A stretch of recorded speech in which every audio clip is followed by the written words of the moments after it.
Yo, what's crack-a-lackin' YouTube? This shit's blowing up on Twitter right now, for real, no cap. This guy right here, he just announced that Twitter has set up an onion service and it's mad lit. So I'm like, bet, I'm gonna go suss it out for you guys and then share it with the rest of you sussy bakas out there so that you and the fam can hit up Twitter while hiding your IP address from 12 on God. And okay, I can't maintain the zoomer bit for this entire video.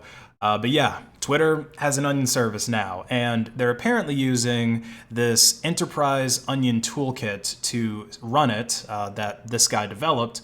But the implementation of this in some ways, and really in some ways the very concept of a Twitter onion service is kind of dumb.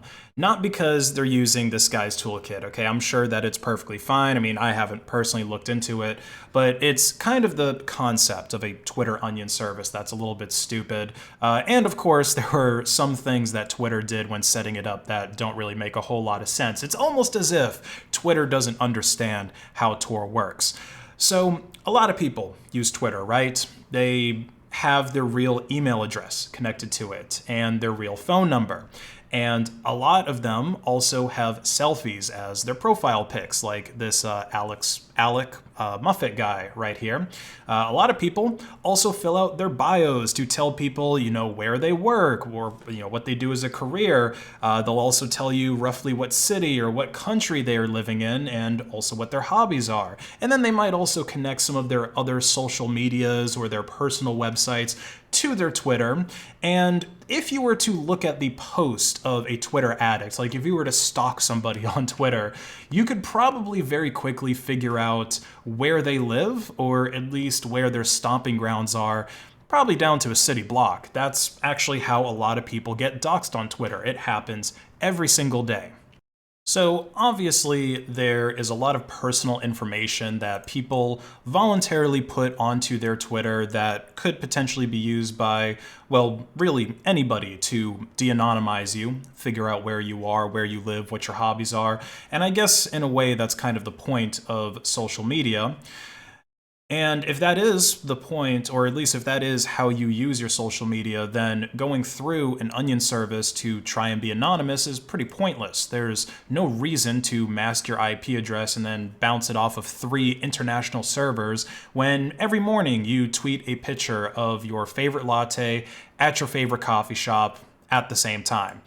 In fact, using a personal Twitter account, even if you don't put a lot of personal information on there, could hurt your anonymity for your Tor session if you log into it. Because look, there's a lot of bad actors that are out there on Tor trying to unmask people. Sometimes they're targeting specific people, other times they're trying to just mass de-anonymize pretty much everyone who's using Tor. And that's mostly the kind of traffic that we see from nodes that are suspected to be run by the feds. So tossing in traffic from a personal Twitter account, it just really isn't that good of an idea to mix that with some sketchy stuff you may or may not be doing on the dark web.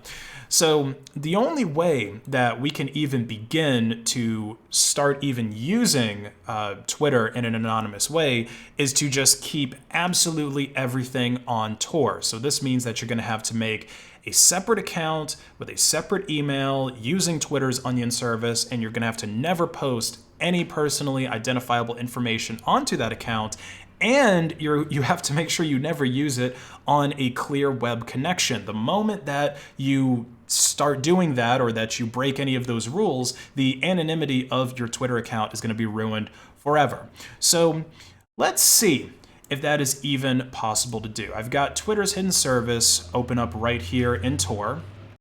And one thing that I will say right away is Twitter might want to consider changing up the landing page of this a little bit, because obviously you don't want to register with a Gmail or an Apple account. Twitter really shouldn't be recommending you to do that on the Onion site because these accounts are very personal. So we're going to go ahead and sign up with a phone number or an email.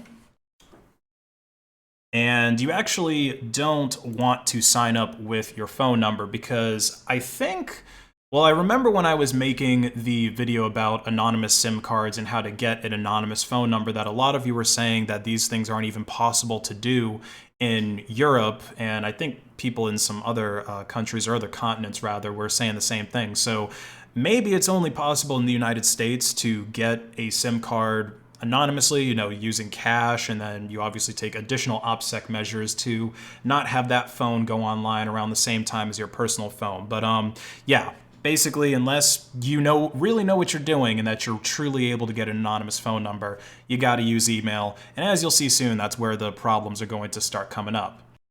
And let's see, we don't want to use our same name, so my name is not Kenny.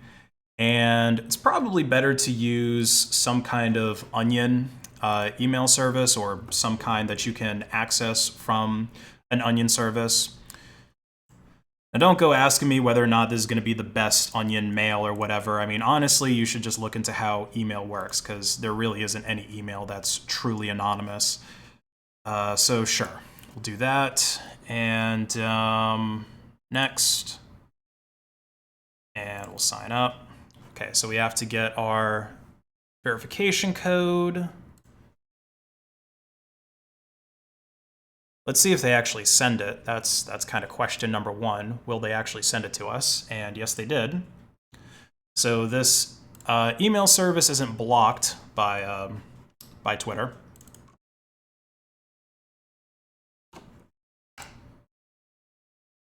Okay, and then let's make up a password. Okay. And then I think we make up our username.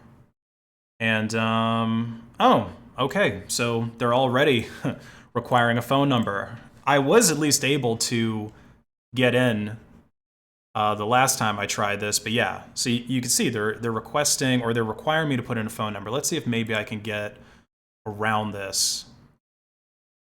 Let's see, maybe it'll let me log in. I'll just try it one more time before I get a new identity. Let's see. I didn't even get to create a username, so I guess I'll do this. And password for Twitter.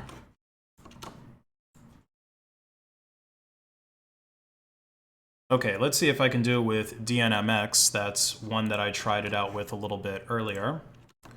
So we'll use that email and just put whatever for a year. And we're not going to let Twitter use our data. It's maybe a little bit less sus. Okay, and then check our email. Hopefully it doesn't load some really sus ads. All right, we got our Twitter code.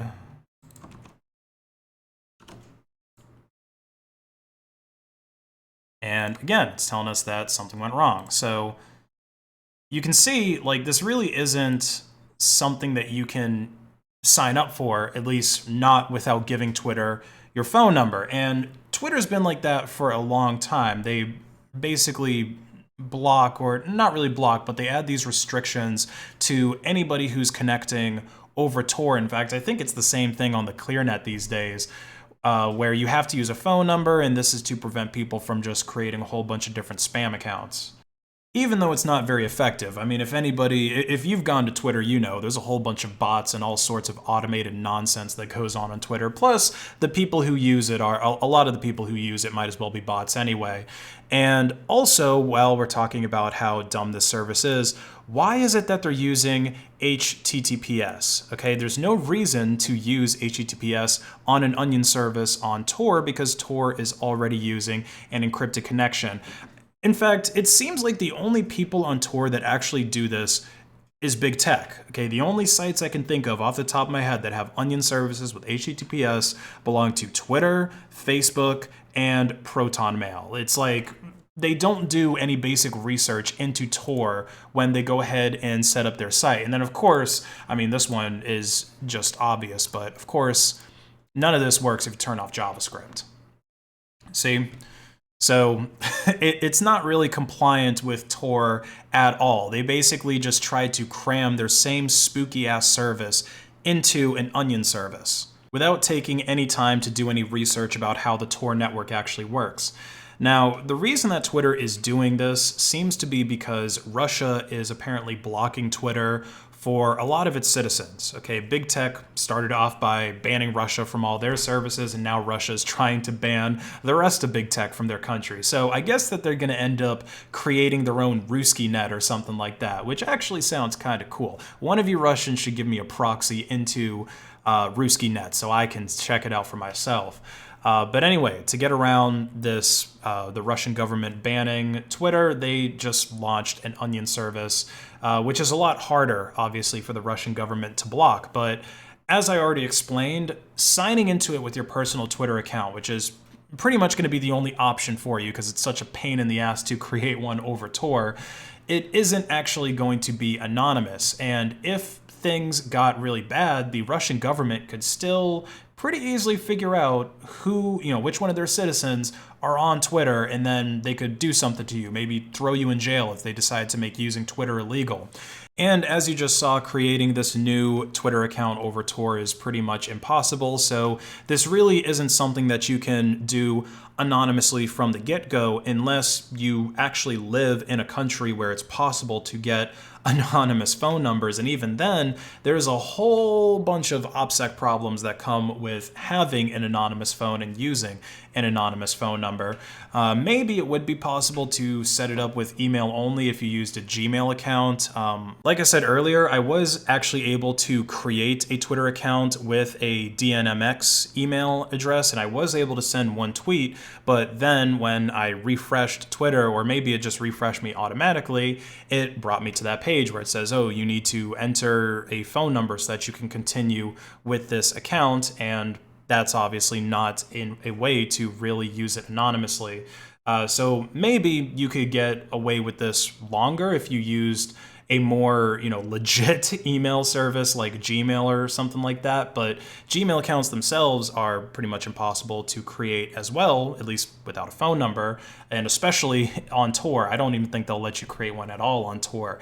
So really, this just ends up being beneficial to the people that already have Twitter accounts and want to browse Twitter on the deep web for some reason, but with the requirement of having to create your Twitter account on the clear web, I don't really think it would be that safe for people to use in governments that make using Twitter illegal. But why don't you tell me in the comments below, does Twitter's Onion service slap or is it cap? And make sure to slap that like button so that we can get a W on the algorithm. Peace out.